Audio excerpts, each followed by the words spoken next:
You never think your whole life can collapse in a single sentence, but mine did, on a Tuesday morning, when my husband looked at me and said, "Emily, while you're still alive, we need to get divorced." Yeah, that's how it started. I used to believe I had a pretty good life. My name's Emily Carter. I'm 34 and I work at a wildlife research center in Oregon. We rescue and study wild animals, foxes, raccoons, sometimes even snakes. It's messy, loud, and unpredictable, but I love it. My husband Ryan used to love hearing my stories. He'd joke, "Hold on, let me get some popcorn. Your animal stories are like a Netflix series." That was years ago. Lately, when I came home, he barely looked up from his phone. One evening, I rushed home. We'd just received a shipment of rescued marsupial rats from customs. They were seized from smugglers, poor things, half dead and terrified. I told Ryan, "You should have seen their eyes, Ryan. They were so scared." He didn't even glance up, just scrolled and said, "Cool, that's all." A one-syllable answer to my entire day. Something inside me cracked a little. Later that night, he ate dinner alone. "I already ate," he said. I smiled weakly. "Well, maybe just sit with me?" But he didn't. He just went back to his phone. Back then, I didn't know who he was texting. A week later, I found out. Her name was Sabrina, the new girl from his office. A marketing manager. Tall, dark-haired, confident. The kind of woman who walks into a room and everyone notices. They said she had a husband once too, but she called him boring. Guess she wanted some new excitement. And Ryan, well, he was easy prey. I overheard him one night whispering into the phone, "I wish you were here. She's asleep already." I froze in the hallway. My heart sank like a stone, but I didn't say a word. Not yet. A few weeks later, I started feeling sick. It was weird. No appetite, constant fatigue, fever that came and went. At first, I thought it was burnout. Ryan thought it was drama. "Emily, maybe stop working 12-hour days," he said, handing me some Tylenol like it was nothing. When I didn't get better, I went to the doctor. Blood tests, x-rays, more tests, no answers. Then one day, my doctor looked serious. Too serious. "Emily," she said softly, "I want you to see an oncologist." Oncologist? That word hit like a hammer. Cancer? Me? The oncologist's office smelled like sanitizer and fear. He studied my results for what felt like forever.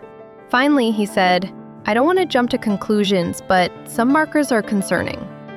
We need more scans." That night, I cried myself to sleep. Ryan didn't even come home. He texted me the next morning. I stayed at work late. Yeah, sure, work. When he finally came home, I told him everything. "Ryan, they think I might have cancer." He froze for a second, then shrugged. Oh, that was it. No hug, no comfort, just, oh.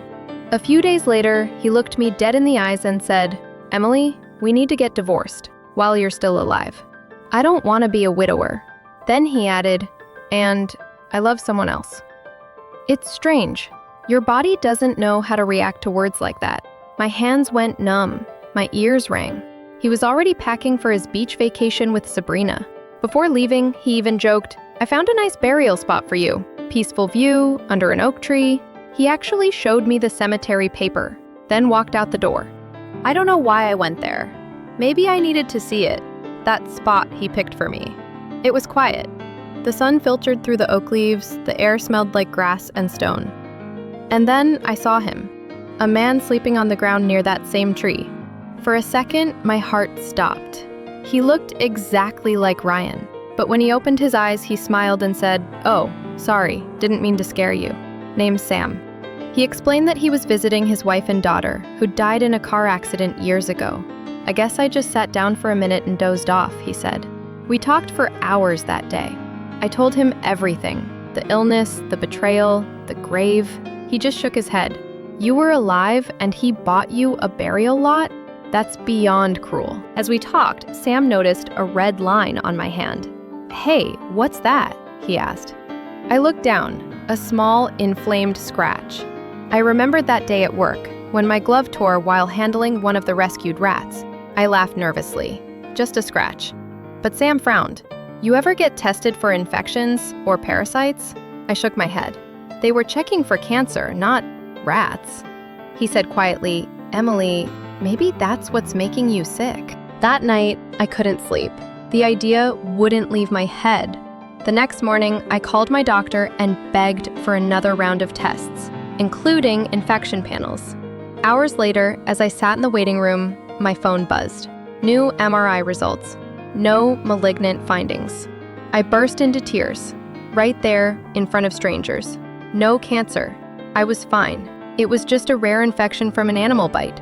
I called Sam immediately, sobbing. He laughed with relief.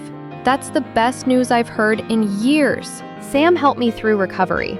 He brought groceries, checked in every day, sent me funny photos of his dog Charlie. Slowly, my strength returned. And so did my smile. We'd meet for coffee after my treatments. He'd tease, "You're glowing again, Doc. Might need to wear sunglasses around you." I'd laugh, "Oh please, I'm still 50 shades of pale." One evening, over dinner, he said softly, "You know, we should get a dog." I laughed through tears. "Only if it's a rescue." He smiled. "Deal." When Ryan came back from his romantic getaway, he found the apartment empty. On the kitchen table lay his keys and a note. It said, "That cemetery plot? It's yours now. You might need it sooner than I did." I later heard that Sabrina had dumped him on vacation for a richer coworker. Karma, I guess. As for me, I moved in with Sam. We adopted a goofy shelter dog. A year later, we had a baby girl, Sophia Grace. Sometimes when I rock her to sleep, I think about how close I came to losing everything. How love can rot and die. And still, somehow, life can bloom again from the ashes.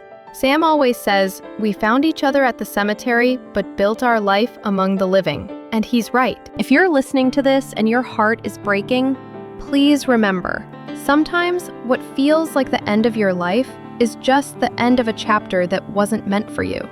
Because healing doesn't always start in hospitals. Sometimes it starts under an oak tree.